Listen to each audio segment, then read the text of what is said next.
الحكم نو فير نو فير referee no fair. Argentina ও মিশরের high voltage ম্যাচে প্রধান রেফারির দায়িত্বে ছিলেন ফ্রান্সের ফ্রাঁসোয়া লেতেক্সিয়ে।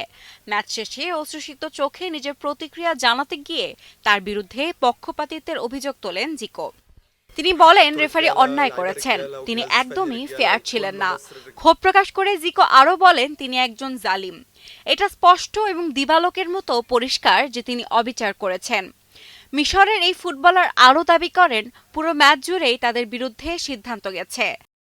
আসল ফল থেকে তৈরি সম্পূর্ণ প্রিজারভেটিভ মুক্ত ফ্রুটিকা, পিওর মানে ফ্রুটিকা।